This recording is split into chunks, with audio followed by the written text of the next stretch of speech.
पूरा शहर जश्न में डूबा था। ढोल बज रहे थे क्योंकि विधायक के निकम्मे बेटे ने स्टेट टॉप किया था।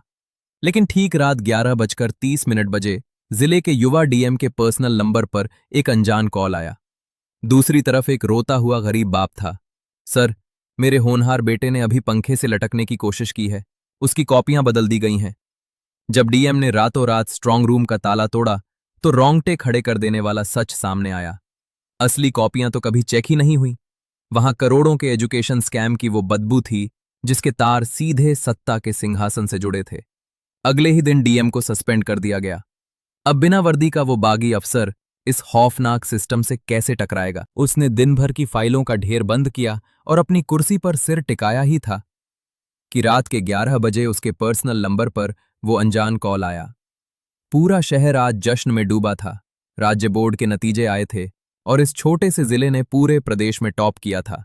सड़कों पर ढोल बज रहे थे, मिठाइयां बट रही थीं। सत्ताधारी दल के विधायक का बेटा पूरे स्टेट में फर्स्ट आया था।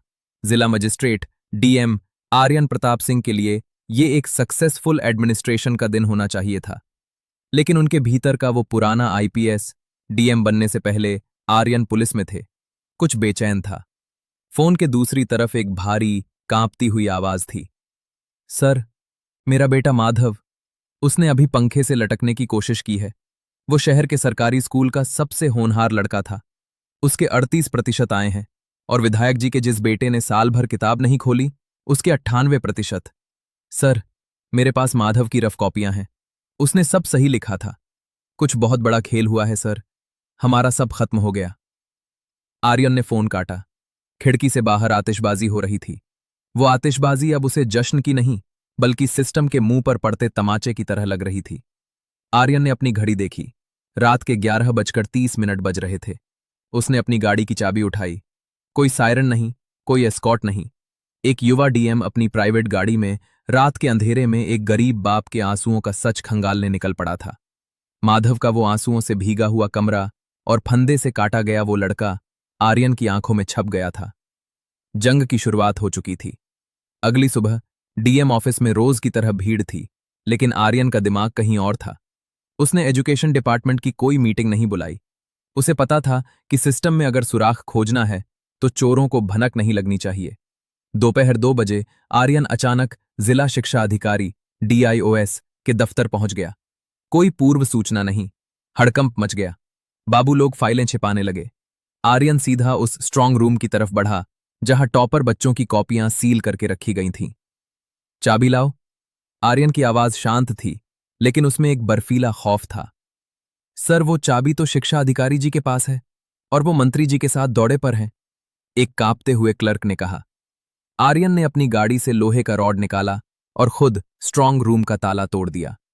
अंदर सीलन और कागज की गंध थी।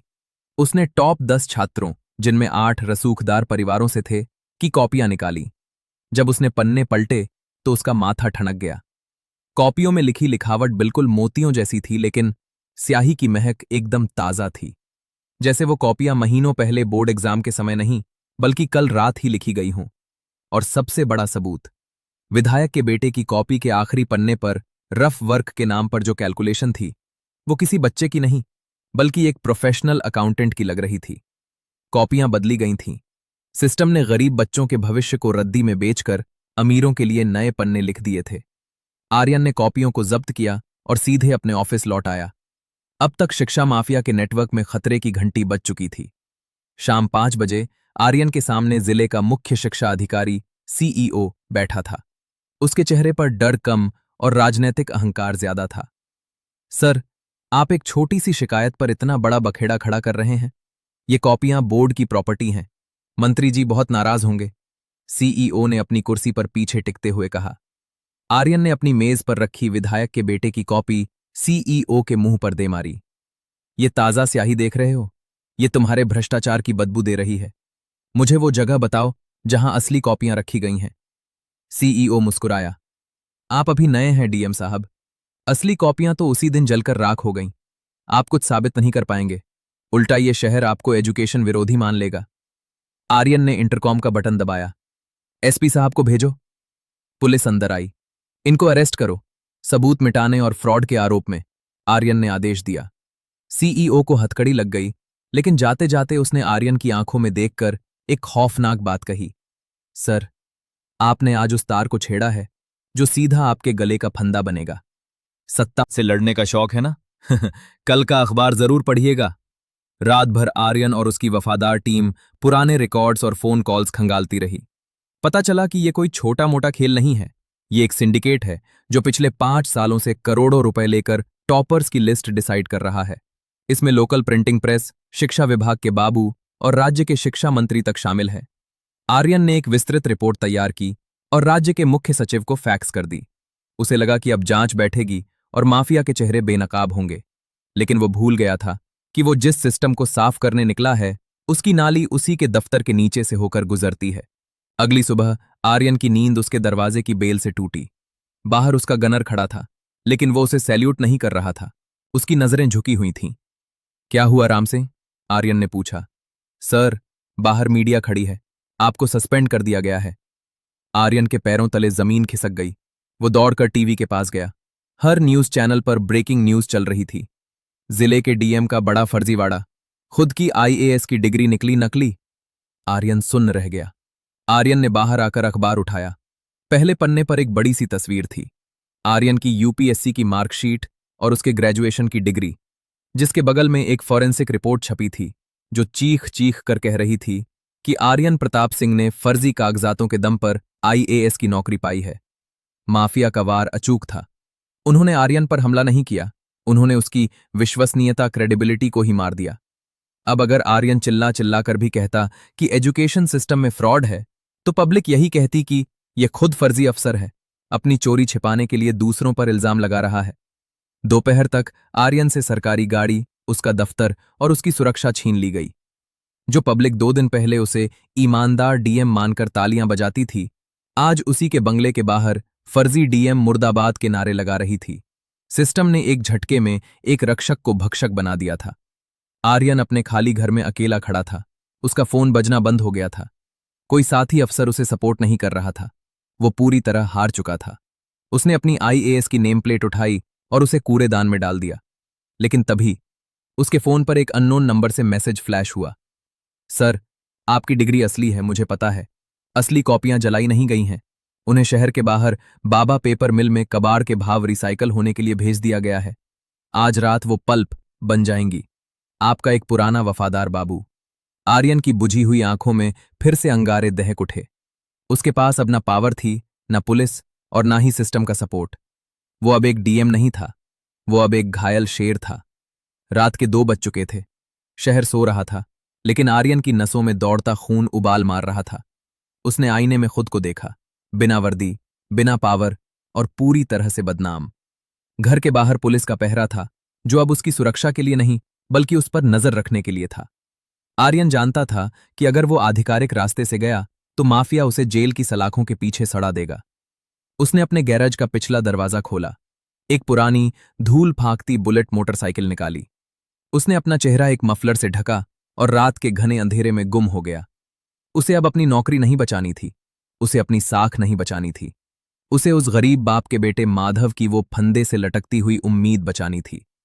उसका लक्ष्य था शहर के बाहरी इलाके में स्थित बाबा पेपर मिल, जहां माफिया उन लाखों गरीब बच्चों की मेहनत को हमेशा के लिए लुगदी में बदलने वाला था। एक सस्पेंडेड डीएम अब एक आम आदमी की तरह बिना किसी नियम के सिस्टम से टकराने जा रहा था। मिल के बाहर भारी सुरक्षा थी। ये कोई आम फैक्ट्री नहीं थी। ये शिक्षा माफिया का वो कसाई खाना था जहां टैलेंट का गला घोंटा जाता था। विधायक के हथियारबंद गुर्गे वहां पहरा दे रहे थे। आर्यन ने पीछे की दीवार से छलांग लगाई। अंदर मशीनों का शोर इतना तेज था कि किसी के चिल्लाने की आवाज भी दब जाए। वो रेंगते हुए गोदाम के उस हिस्से में पहुंचा जहां सैकड़ों बोरियां रखी थीं।